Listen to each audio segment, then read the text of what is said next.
Hi అండి, అందరికి నమస్తే. నా పేరు గురు. వెల్కమ్ టు మై ఛానల్ ప్రకృతి మమేకం.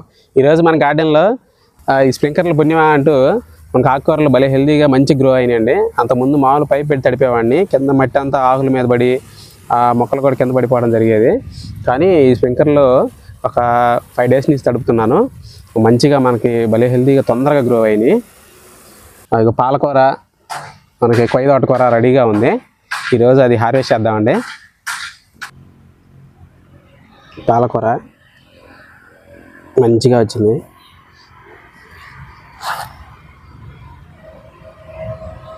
నేను కొయ్యదోటకూర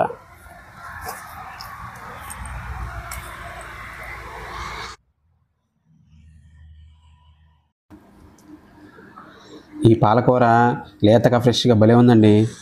ఈ పాలకూరను మనం పప్పులో పెట్టుకుని తింటే భలే కమ్ముగా ఉంటుంది. ఆకుకూరలలో చాలా పోషక విలువలు ఉంటాయి, మీకు కూడా తెలుసు కదా. ఓకే అండి, ఇవి ఆర్గానిక్గా పండించిన ఆకుకూరలు. ఈ నేను విత్తనాలు వేసేటప్పుడు కంపోస్ట్ ఎరువు ఒక్కసారి ఇచ్చాను. దాని తర్వాత నేను వాటర్ తప్ప ఏమీ ఇయ్యలేదు. ఈ స్ప్రింక్లర్ల ద్వారా వచ్చే వాటర్ వల్ల ఇవి మంచిగా గ్రో అయ్యాయండి. ఈ ఎండాకాలంలో మనకి ఈ ఆకుకూరలు మన ఆరోగ్యానికి చాలా మంచివి. ఈ సమ్మర్లో మనకి డైజెషన్ ప్రాబ్లం ఎక్కువగా ఉంటుంది, వాటర్ కంటెంట్ మన శరీరంలో లేక. ఈ ఆకుకూరలు తీసుకోవడం వల్ల మనకి ఫైబర్ కంటెంట్ బాగా ఉండి డైజెషన్ ప్రాబ్లమ్స్ ఏమీ రాకుండా ఉంటాయి. వారంలో కనీసం 2 సార్లు అయినా సరే మనం ఆకుకూరలు తినాలి.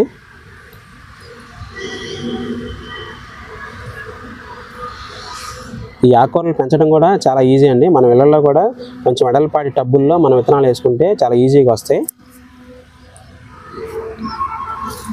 ఒక 20 రోజులకే మనకి ఈ ఆకుకూరలు తినడానికి రెడీ అవుతాయండి.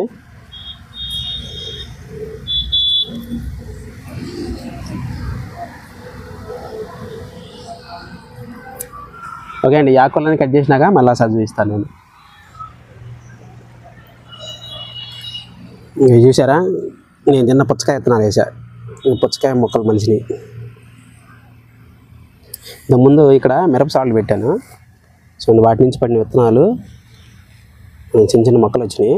రేపు ఇది నారుగా ఉపయోగపడింది మనకి. ఇక్కడ ఒకటి ఉంది, ఇక్కడ ఒకటి. ఇదే మనం రేపు తీసుకొని మిరప మొక్కలుగా పెట్టుకోవచ్చు. ఇక్కడ నేను చుక్కకూర కూడా వేసాను. అయితే అది అంతగా రాలేదు, కానీ ఈ స్ప్రింక్లర్ వాటర్ ఇచ్చిన తర్వాత నుంచి కొంచెం కొంచెం గ్రో అవుతుంది. అంతకుముందు కొద్దిగా వచ్చినాయి. అదే ఫస్ట్ నుంచే స్ప్రింక్లర్ ఉంటే మనకు బాగా వచ్చేది చుక్కకూర. ఇక్కడ ఉన్నాయి, చుట్టూ అంతా గడ్డి ఉంది. వీటిని తీసేయాలి. తీసేస్తే నీట్గా మనకు ఆకుకూర కనపడుద్ది. చూడండి, ఇటువైపు మొత్తం గడ్డి ఎక్కువగా ఉంది, ఇటువైపు బాగుంది ఆకుకూర. ఆకుకూరలు కట్ చేసా. తోటకూర బాగా వచ్చింది, కట్టలు కట్టా చూడడానికి బాగుంటుందని. మనం ఎంత పండించామో చూసుకుందామని చెప్పి కట్టలు కట్టాను. మరి ఉంటారుగా మన వాళ్ళు, ఇవాళ వాళ్ళకి ఇవ్వకపోతే ఈ వీడియో చూసిన తర్వాత మామూలుగా ఉండదు.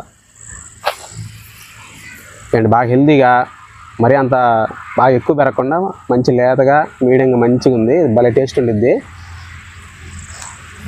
ఫ్రెష్గా. పిల్లమ్మటే ఆకుకూరలు అని చెప్పి అమ్మడానికి వస్తారు. వాళ్ళ దగ్గర కట్ట 15 రూపాయలు. మొత్తం వడబడిపోయి అంతా కూడా నలిగిపోయి ఉండిద్ది. మన తోటలో చూడండి ఫ్రెష్గా, ఏ మందులు కొట్టకుండా. నేనైతే ఈ ఆకుకూరకి చెప్పాను నిందాన, విత్తనాలు చల్లేటప్పుడే కొద్దిగా ఆర్గానిక్ ఎరువు వేసాను. విత్తనాలు చల్లేటప్పుడే, ఇంకా తర్వాత వాటర్ పెట్టుకుంటూనే వచ్చాను. మొత్తం 20 రోజులకే మనకి మంచి కొయ్యదోటకూర రెడీగా ఉంది.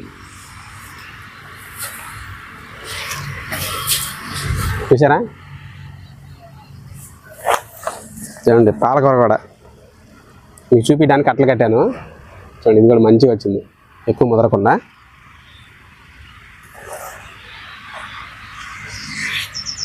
ఇంకా ఉంది, కట్టలు కట్టలేదులేండి, ఆకుకూర ఉంది. ఇంకా ఉంది పాలకూర కూడా. కట్టలు కట్టడానికి వీలు ఇవ్వలేదని చెప్పి అట్లా వదిలేసా. ఓకే అండి, మీరు కూడా ఇలాగా ఇంట్లో మీకు సాధ్యమైతే ఆకుకూరలు మనం పండించుకోవచ్చు. ఇంట్లో కూడా చాలా ఈజీగా ఉంటుంది, దీనికి ఎక్కువ మెయింటెనెన్స్ కూడా అవసరం లేదు. ఓకే అండి, మరి ఈ వీడియో కనుక నచ్చినట్లయితే తప్పకుండా ఈ వీడియోని లైక్ చేయండి. అలాగే ఈ వీడియోని కొత్తగా చూస్తున్నారు అనుకుంటే మన ఛానల్ సబ్స్క్రైబ్ చేసుకోండి. ఈ మన ఛానల్లో ఇలా ఆర్గానిక్గా పండించే అన్ని రకాల ఆకుకూరలు, కూరగాయలు, పండ్ల గురించి వీడియోలు వస్తూ ఉంటాయి. ఓకే అండి, మరొక మంచి వీడియోతో మళ్ళీ కలుద్దాం. అండి మన జామ చెట్టుకి 2 జామకాయలు మంచిగా పండిపోయినాయి.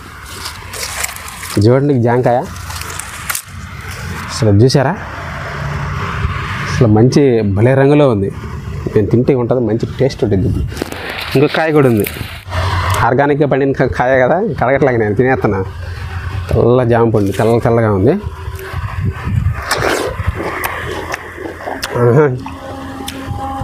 చెట్టు పండిన కాయ తినడానికి అదృష్టం ఉండాలండి.